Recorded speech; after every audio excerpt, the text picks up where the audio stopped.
All right, Martin, that red light just came on. Most people get really nervous and they bail on me. Do you want to go forward or are you okay? I'm alive. I'm still all right. Yeah. It's great. And for all of you out there who are watching this episode, you can see that we coordinated our outfits today. So we put our email out. So we did that. That way, we all look the same here. But well, why don't you do me a favor? Why don't you introduce yourself and tell my listeners what your company is and what you guys do? Absolutely. Hi. So my name is Martin Szyllo. I'm one of the co-founders and CEO of Melior.Ai. What are we? We are a legal tech, but AI first. So not a wrapper of any sort and kind, but we are a proper AI first legal tech firm that provides a platform that enables you to quickly go through loads and loads of contracts and understand what's in them. Yeah. Mostly post-signature. That's our focus. And main focus is on, let's say, due diligence at scale. Interesting. Walk me through what those two means. What's that post signature mean? And Right. yeah, walk me through what that means in your world. In the world of contracts, you have all the activities leading up to the actual moment of signature, signing. Mhm. So drafting, negotiation, and the likes and the likes. And then you have the post signature world of events, meaning what happens after the contract is signed. Mm. You then need to execute it, right? And Right. then the fun begins Mhm. because you agree to something. There's lots of terms, lots of conditions. What Mhm. can happen? What should happen when? In what sequence? When do you escalate? How can you terminate? If all goes horribly wrong, under which law will the dispute be happening? Sure. Right now, imagine if you have a stack of contracts like this and you really would like to know what's what. Yeah, Mm. who are they with? What are the terms? What are the conditions? And on top of it, if you'd like to automate the actions stemming from those insights, Oh, that's interesting. where we are. It's interesting. Well, let's kind of go to that inception story. Where Sure. does this idea come from? Where's the pain point that you're like, I gotta fix this? And how did you guys build this to get to where you are right now? Um, cool. So the history behind the company is quite long and convoluted. We Okay. started out more than 6 years ago, thinking, okay, the three co-founders basically thought, look, question answering on unstructured documents will be solved one day. Mm. What's question answering on unstructured documents?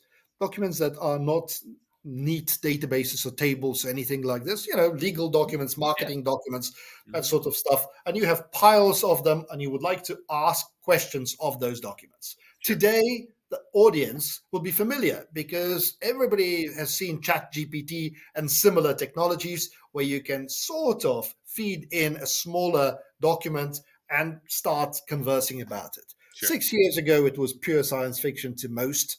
Yeah. And we said, well, somebody will solve it one day. So hold on, I will tell you about the inception. So, but language models are nothing new. Okay. Large language models are relatively new in terms of their availability to the general population, but language models are not. Hmm.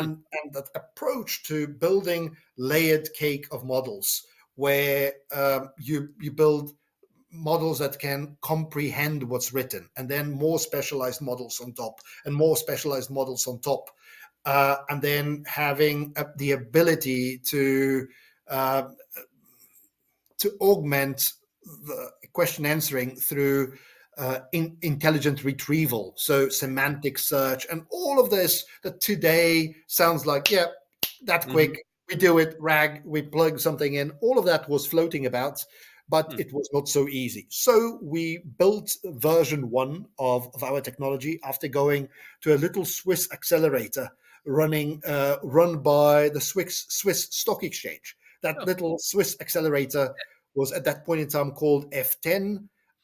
Today it's called Tenity, and the Swiss stock exchange is called SIX. So, what was the advantage of that? We sat down essentially with a bunch of large companies listed on the Swiss stock exchange. So, come on, guys, talk to us about your problems, and many of them opened their doors and said, okay, have a look at our problems, have a look at the documents. Let's hmm. see if your new technology is able to help. Yeah. Believe it or not, very quickly we landed this is all relevant. Zurich Insurance Group, as a first massive client that carried the company for multiple years through revenue, Mm-hmm. we've done there with indexed millions of documents, Mm. helped hundreds of thousands of users, and we were able to observe the sort of question answering happening on all sorts of documents. And then during pandemic, we were able to refocus and say, hold on. So which of these types of documents are the most valuable to such users? Yeah. Of course, legal documents, not something else. Mm-hmm. We were able to launch, to raise a bit of money and launch a front end. So now we have an easy to use SaaS offering rather than API only. Sure. Yeah. That's the origin of the company. There's a lot more to tell you, but Sure. that's the origin story.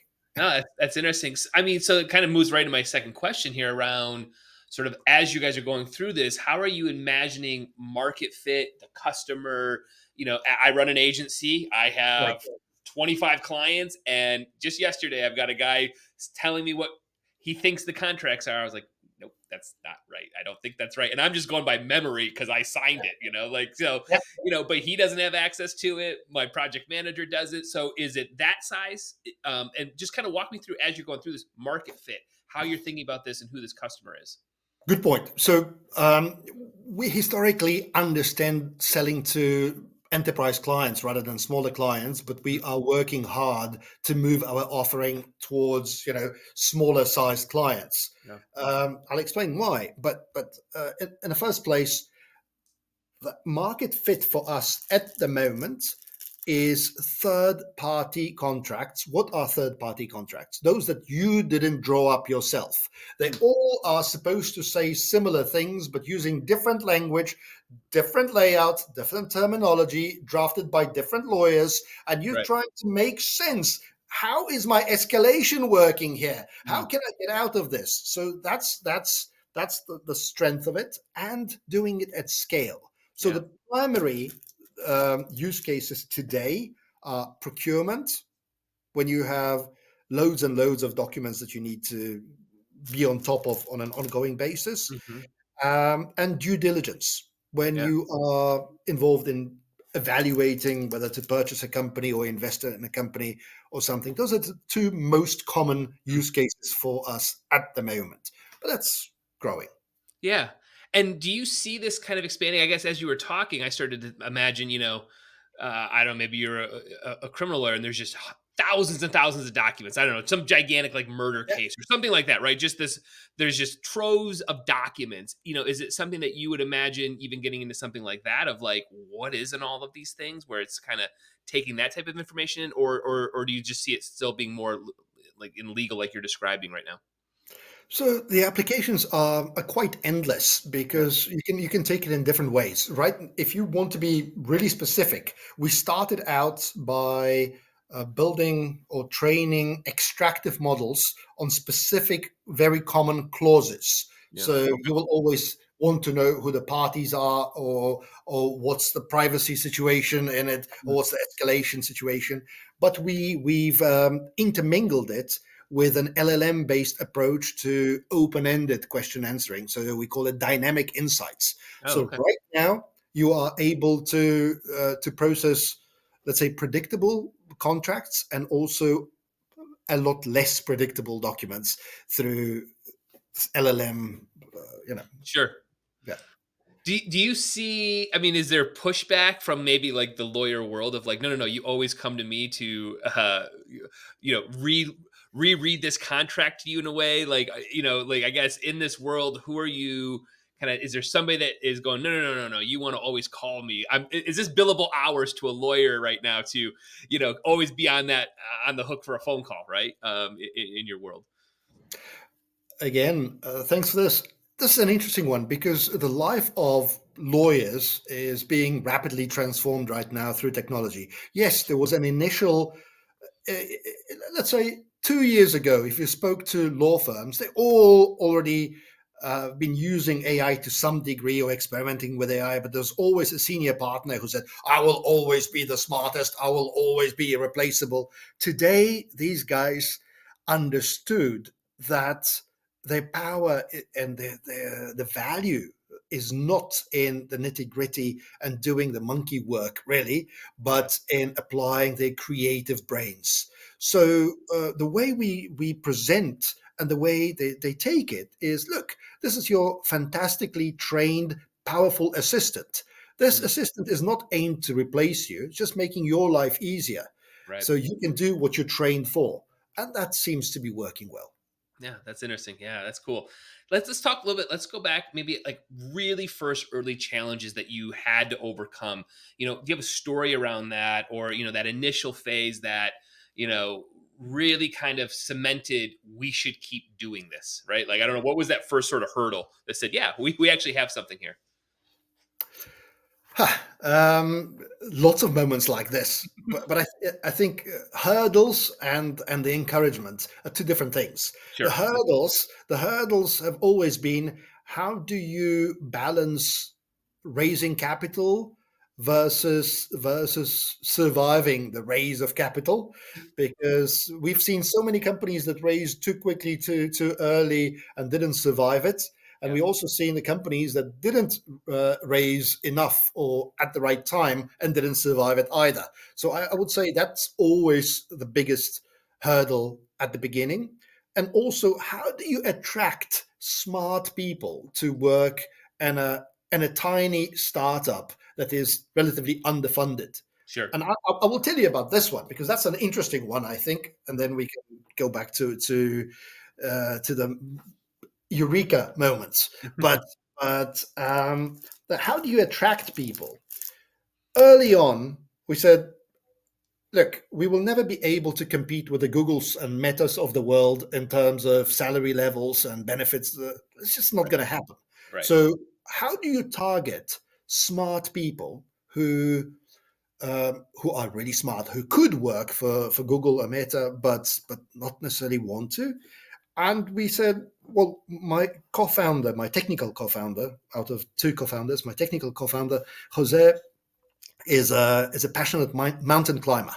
He lives high up in the mountains, Hmm. despite being an AI genius who published research papers and whatever, because he lives for that. And we said, guys, it's going to be lifestyle. If we Yeah. build a remote first company that attracts people who have massive passion for something, surfing or mountain climbing or Sure. something, where they have to live far away somewhere and still Mhm. work for us, that's going to be a draw. And we've been quite successful leveraging this. Mm, mm, Yep, so mm. that's sounds Yeah. obvious today. 6 years ago, it was far from obvious. People looked at us like, what are you doing? Anyway, Yeah. this one. You want me to talk about the eureka moments? Sure. Yeah. I mean, if you've got one, I think it's always, a lot of our listeners are in that same boat of they're a founder. And, I've been in this world 20 years now of doing this type of work. And there's a lot of low days, right? Like, they're just like, why am I doing this? Why am I, Oh, yeah. right? A lot of rejection, a lot of, so I'm always looking for those like, no, no, no, no, no, stay with it. There's these moments, enjoy them, so I always try to find those. I think they really do help people. Yes, yes. I think we had a number of these moments, but the first massive confirmation was when we landed our first deal with Zurich Insurance Group, Sure. because literally we are not even a fly, or were not even a fly on Mhm. nobody's radar screen. And for Yeah. a company of this reputation and this size to entrust something really important to us, that was like, Yeah. okay, we must be doing something right Sure. somehow. Sure. But let's keep doing it. That Yeah. was that was that was definitely the first one. Do you Um, think in that real quick on that one, because I do think that is even something I'll my own, I struggle with that sometimes of wanting to basically play in the big leagues, or yep, what I mean, like just to have that sort of gumption or balls, whatever you want to call it, to be like, no, no, no, we are going to go work at that bit with this gigantic corporation, and we'll be comfortable with that, as opposed to maybe, no, no, no, I'm going to do some trial and error down here in the in the lower leagues. I'm going to really work this stuff out with smaller clients, and so like, was there something in your mind that said, no, no, no, we want to go get that big boy to play with, to kind of prove to ourselves? yes, and I'll tell you why. I used to, long time ago, run a web dev agency for a Mhm. while, and it taught me one thing. that a small client will give you as much grief as a large client for a lot less money. Yeah. So, and the approach was, look, the bigger ones have bigger problems that they actually need solving, Yeah. and they will have budgets to do something about it. Right. And yes, there will be grief, there will be bureaucracy, there will be all sorts of things, but ultimately, the payoff will be there. So, and selling to small guys, something that's unproven and new, is not easier than selling to large guys. So, Yeah. No, I hear you. It is always a balance, as because I help out at a couple universities around here too, and it's a question that comes up of where to go. When you're, especially when you're early and you're tinkering and you're that you're not fully put together just yet, right? Like like I'm still tweaking. yeah, So I think it is finding that sort of balance in there. I want to pivot just a little bit back to team building, because I sure. think that's also an interesting part. You know, how do you, obviously outside of what you're talking about in terms of lifestyle and stuff, but how do you approach, we need X amount of people, we can afford this amount of people, this is my strength to your strength, right? Like, and sort of kind of mapping out what this team looks like. Is it everybody siloed, or in your world is it like, no, Martin does 10 things and Jose does 10 things? Like, how did you guys kind of think about that as you're getting into it? Okay, so let me describe what the team looks like today, and you will understand how it all came about. Mhm. So, again, three founders. So let's start with from the guys who are important. Monique is our COO. She came from product world, but she is actually trained as a lawyer. Mm. She is incredibly on the rails type of person. Go execute, and you can trust it will be done. Process, Mhm. process, process. So she's the one who dealt with, all certification issues, ISO 27001, all Mm. of this, team issues, grant issues. I'll talk about all of that at some point in time. Jose is a typical AI engineer, big ideas, uh, great ideas. Somebody who, at that point in time, did not particularly love talking to clients. Now he's different. Now he likes it. But I come from technology background, but early on in life, I had to move into, selling the technology, Yeah, yeah, getting yeah, capital. So I'm the one who will chase after anything that moves right. and organize clients, capital, or any opportunities. Yeah. That's that. Now Mhm. we have a front end team, which we build very gradually. Um, Actually, in a beautiful place in the Philippines, Mm. in Cebu. Why? Because these guys are super smart. They work. We were lucky. We found one, and then he introduced another friend, another friend, another friend. Mm. So we're able to build a team of people who work coherently together. So Yeah. front end and middleware is there. Mm. In London, we have our back-end team, mostly back-end team. So ML, all of the ML, AI, and heavy lifting on the back-end, mostly in London.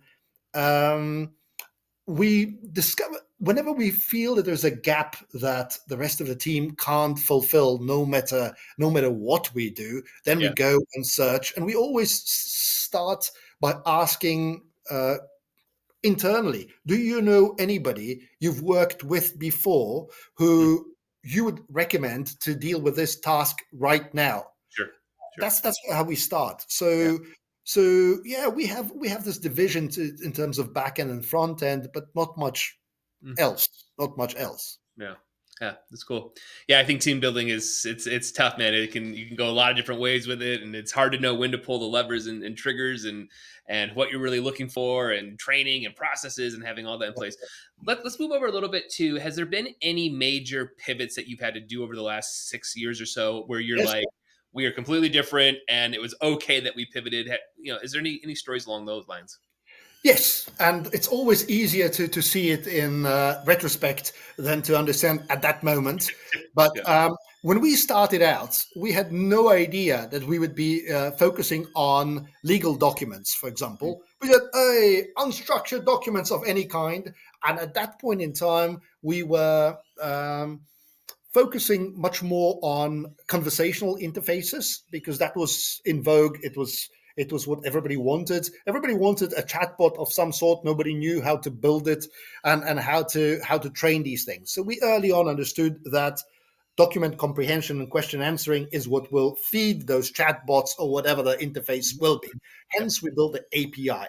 So the first pivot from that was the realization that we need to focus on the front end as well, because multiple early clients had their own ideas of what the front end should look like. And no matter how much money they threw at it, we had to come and correct it. So we said, why don't we just build it properly for them all and stop this endless cycle of that's the thing.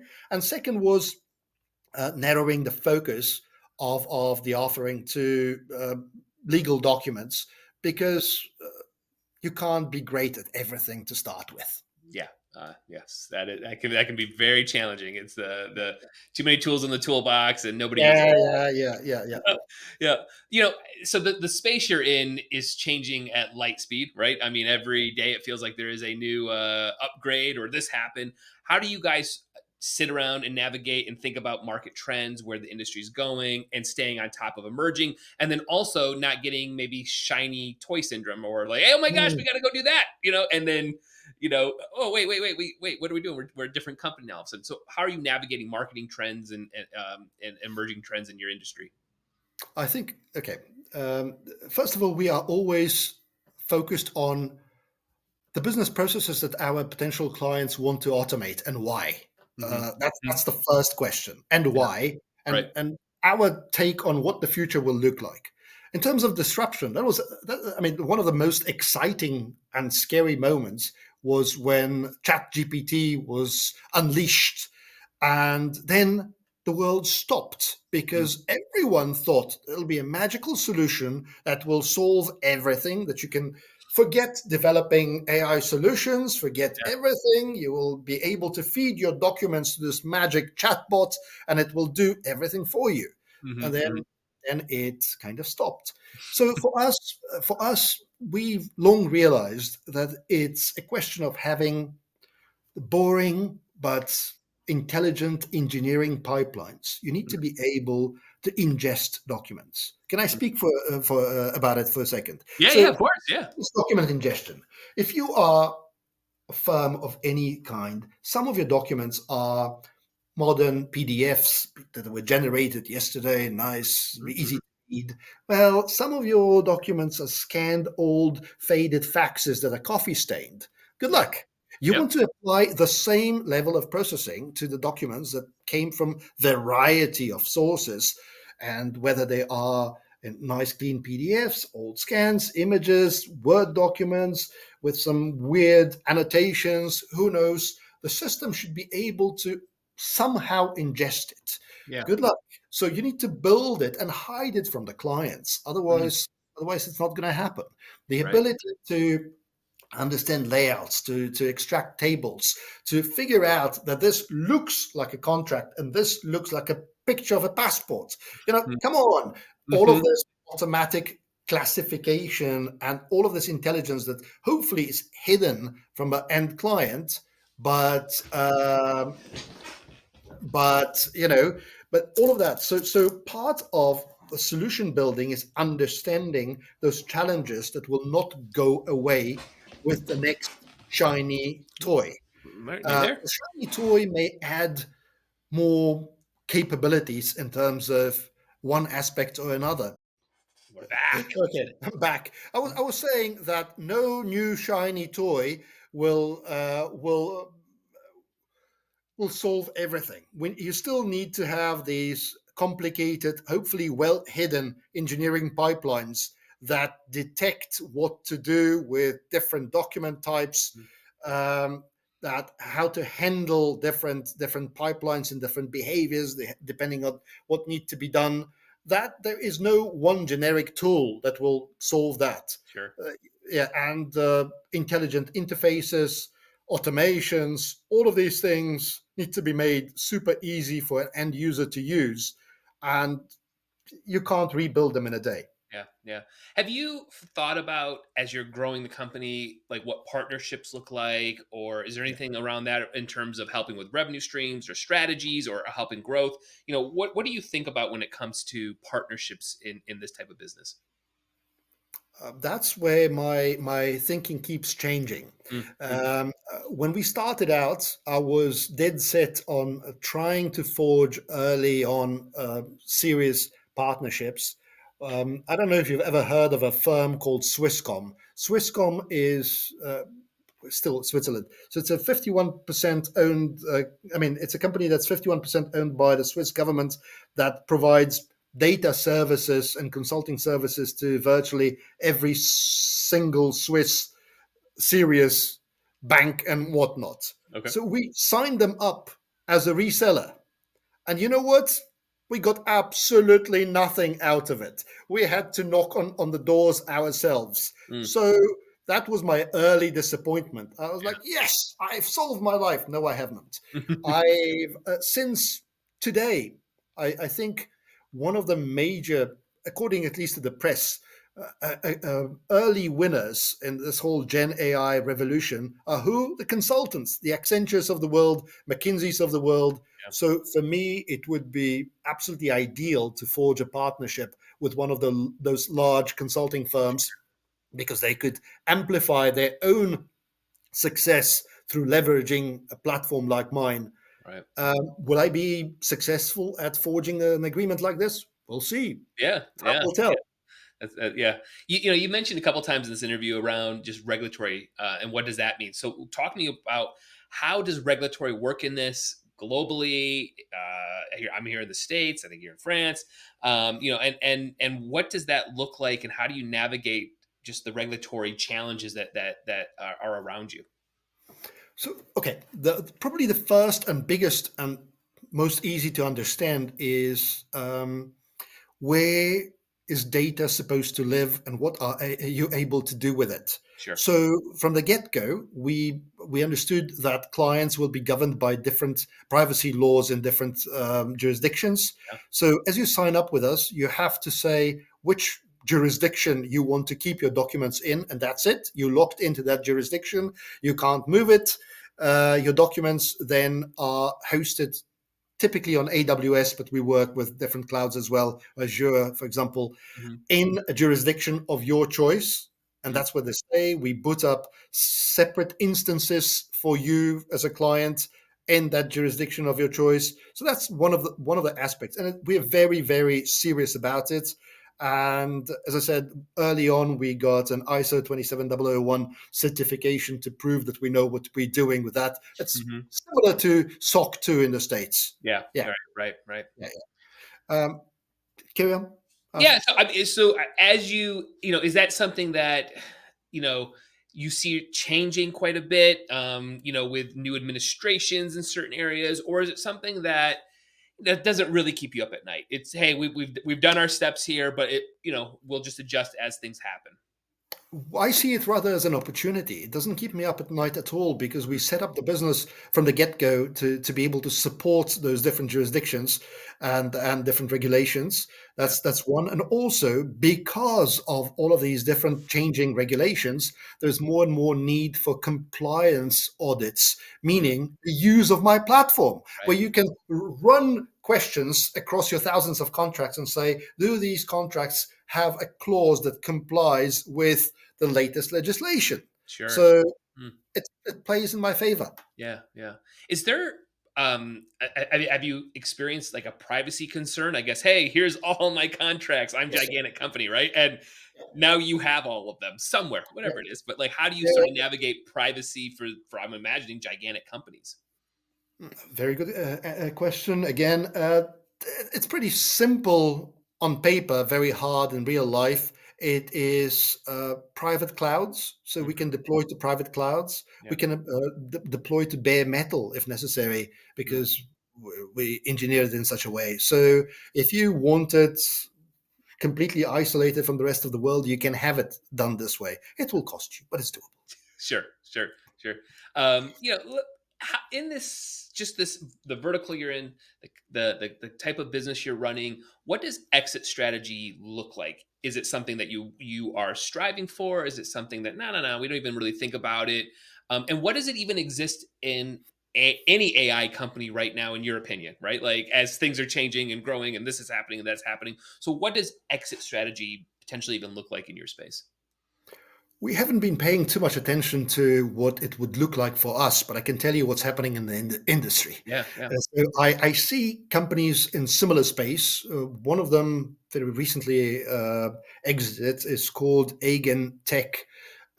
These guys sold out for an undisclosed amount of money, but very successful. They raised good, probably $70 million to get to that point. So I'm sure they sold out for a lot more. sure. And they were purchased by a CLM, so company, CLM maker. CLM is Contract Lifecycle Management Company. So there is a integration. I would call it vertical integration in this market, definitely. I also think that a lot of consultancy companies will be acquiring more and more AI platforms that will enable them to push services forward successfully. Right, right. And is there fear in something like this of the big boys siphoning off to what you do and then just being gigantic? This happens a lot in tech. Like the Apples of the world, they add their thing into the watch, right? Now all of a sudden my company, my apps no more. Do you see or have that type of fear of like Chat GPT, Claude, insert one, just hey, we focus just on this exact thing too, and now we're No, you know no, no, not these guys, not these guys. But I'll tell you where the fear is. But these guys, as I said, when ChatGPT first came out, the world stopped a little bit for us because the buyers were like, "Oh yeah, this will Mhm. solve our problems." And they Yeah, quickly understood that no, and it can't, it won't ever. right, right. So that's not my fear. My fear is, to some degree, that there is going to be a consolidation of tools because you can have only as many tools in front of you on a daily basis. Whether those are great tools or not so great tools, there will be a consolidation. There's a fatigue in terms of having 15 SaaS solutions in front of you on a daily basis. Right, right. And how will we navigate this, and how will we ensure our rightful place on your desktop? Yeah, That's my fear. yeah, yeah.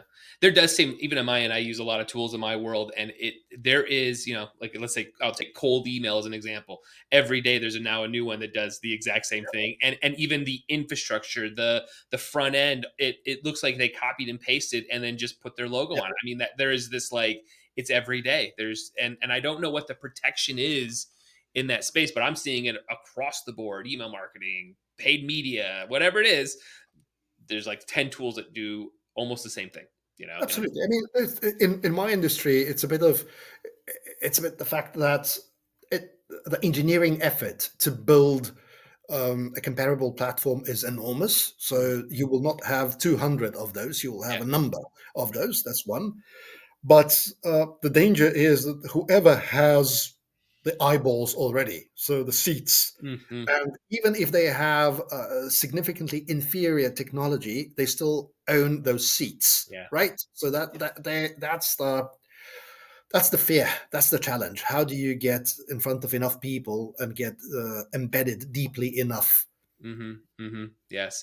How has mentorship played in your kinda entrepreneurial journey? Have you had a lot of mentors? Have you looked for advisors in this company that to just help navigate? Is it something that you don't really have around you? Uh, I would say I have a peer support group, Yep. which is quite different. Mhm. So I spend some time with quite a lot of time with guys and girls running companies Mm. at similar stage or slightly more advanced stage, and we occasionally bounce ideas and cry on each other's shoulders. Yeah. Uh, and, at my age, it's very helpful. Sure, sure, sure. I mean, so, I think mentorship is interesting. Do you feel though like I'm seeking this out at all? Like, or like, hey, there's a problem. I'm going to go and try to find somebody who might have had this type of problem before. Like, or Yeah. is it something that you just go, I just don't think that way, I guess. So yeah, I don't necessarily seek out mentorship as such. I seek out people who are experts or have been through certain problems and have successfully emerged on the other end. And I'd like those conversations. I sure. always like coffee conversations around how did you survive? How did you solve a certain problem?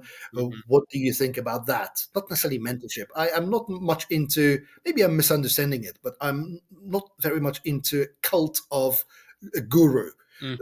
I don't Mhm. I don't believe that there is such a thing as a guru that Sure. applies to my life or somebody else's life. Hey, Yeah, I'm in agreement with you. I've never done that. I sit down, I learn the thing, and I move on with my day. And yeah, I've got a couple of buddies around me who have businesses, and yeah, I rattle off a problem I'm having, and but they're in similar. their own vertical. So like, most of the time their answer is like, nah, Yeah, you're not in the weeds in my space. So no, yeah, so I don't seek it out too much. Let's talk a little bit about just kind of fundraising right now. I know you're running a campaign yeah. over on Republic, and we'll have links in the show notes for all this. But just kind of, how does fundraising fit into the business plan, the strategies, the growth? Like, how do you think about fundraising in today's world?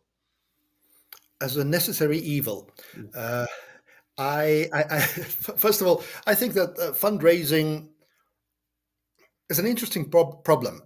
For many years, it was too easy to raise too much money if you knew how to spin the story, Mhm. and it almost always ended up in tears for most founders. Yeah. So I've always been on a cusp of trying to raise just enough. Maybe I'm quite often too cautious, or maybe not too focused on fundraising. So we were always slightly underfunded versus overfunded, which Mhm, is mhm. another problem which I Yeah. would advise against.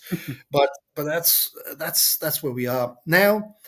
Look, the reality is you need to ask yourself literally 75 times over, why do I need this money? Why do I need this money? Why do I need this money? Mhm. And that's my mantra. Why do I need this money? And what are we going to do? How is it going uh, to shift things for us? Is it just going to extend the runway, or is it going to enable us to do things that we otherwise couldn't do really quickly? Yeah. And to me, the focus is on I need to balance these things. I need to make sure that we have a runway that is sufficient, but Mhm. that we can do intelligent things quickly and hire or retain Yeah. the smart people we need in order to make a dent in the universe. Right. So that's really the strategy or the thought process behind it. Yeah. Now, um, okay. Well, where did in this journey crowdfunding maybe even enter the Oh, conversation? we said to ourselves that we need to raise money in two ways. One is we need to go classical channels and talk to lots of VCs and raise a larger amount of money, which will take more time.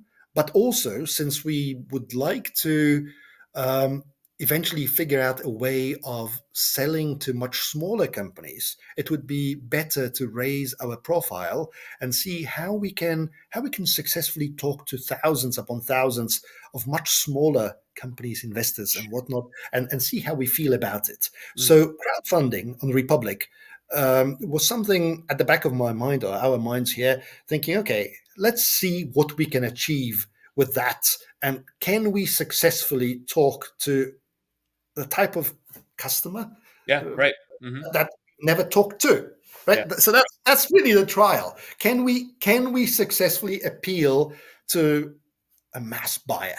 Sure. That sort of thing.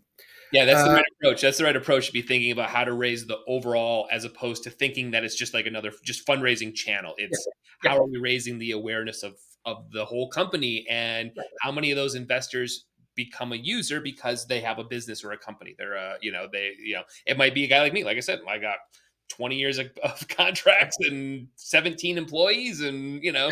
contracts are all over the place, right? At the But end of that's exactly the size of company we're trying to figure out how to target and how to price for and how to successfully retain as a happy client. Because right. technology exists, but now how do I package it Yeah. for you? Your pains are different than a guy who has 5,000 employees, right? Yeah, 100%. Yeah, yeah. And I wonder too, just as I'm thinking about, like, is this something that I'm doing quarterly? Is it something I do yearly? Is it something I have to do every day? Right? Like, I Yeah. don't know if I need to do it every day. Like, there's only X amount, right? So there's probably a formula in there too that has to be kind of thought about a little bit.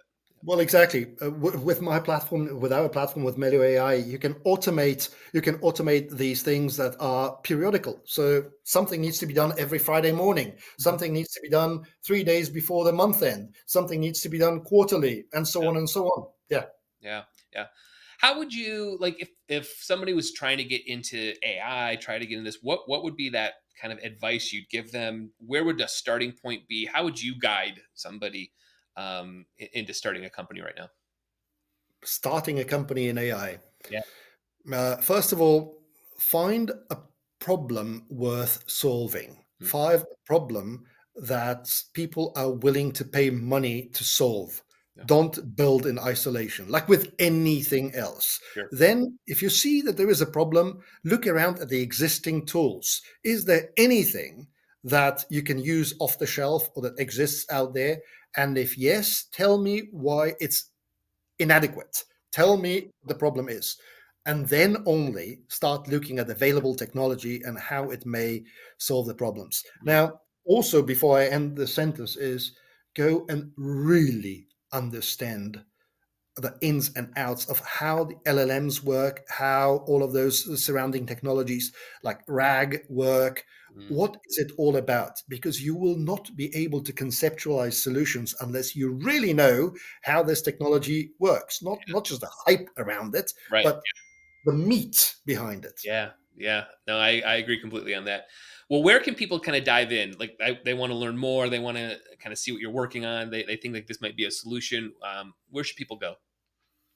You mean to learn about AI in general? No, nope, your company. Oh, Where my should people company. go? Yeah. Okay, so first of all, go to Melior.ai, Melior.ai. That's our flagship website. Second of all, go to republic.com/Melior/Melior,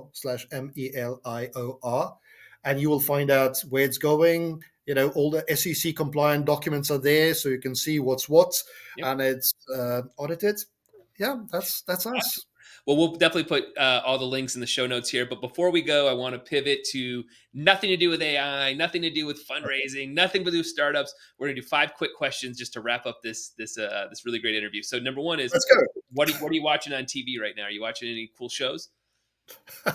I got trapped on the runway of at the airport for some time, and I reached out for Netflix, and there is a really weird Spanish show called Gangs of Galicia, and Yeah. I was, what is it? It's fantastic. Okay. Interesting. Yeah, I haven't heard of that one. Yeah, I'll have Yeah. to, maybe do a little bit of checking out. How about books you're reading? Are you reading anything right now? Yes, my wife's novel came out. It's called Oh, Water Baby by Choma Okereke, and look it up. okay. Very nice. Very cool. How about podcasts outside of this one? I know you're a big listener of my podcast, but any other podcasts that you might listen to? True. I must confess, I listen to Prof G, anything but by Prof G and Pivot, Cool. and when I have some time, extra time, it will be Decoder. That's Okay. it. Cool. That Cool. How about like places that you go to consume content? Like, what are kind of websites to maybe learn about AI, keeping up on trends? Just where do you go to kind of sift through the noise out in the old world there? Oh, this is very interesting. I mean, I am very blessed because I don't have to do this. My CTO, Jose, always sends me links to read through. So every time I wake up, I'm bombarded by fantastic selection of links that I have to read. Yeah, you got a personal curator out there for you, huh? Just curating you content. Brilliant. Yeah. Yeah. That's awesome. And last question: how about music? Are you listening to any music right now? I'm not going to be able to probably name artists, but I can tell you what types of music I'm listening Sure, yeah, to. yeah, yeah. What's that? I'm always into jazz. I'm always into Brazilian stuff, but old Brazilian stuff, so like samba and that sort of stuff. And I am being forced by my wife to grow my appreciation for Afro beats. Oh, So okay. Yeah, that's thrown in at the end there. Hello, Afro beats. Okay, awesome. Well, awesome. Well, Martin, I appreciate you taking time out of your day. This is a really great conversation. I encourage everybody, hey, if you're suffering maybe like myself on the old contracts and documents all over the place, I think this is a really unique solution for it. And obviously, go check out Republic as well if you want to jump on it and support what they're doing. Hey, everybody, go check it out. Go in the show notes, click around. And Martin, thank you so much for your time. thanks, Jeff. Awesome. Lovely speaking with you. Ciao.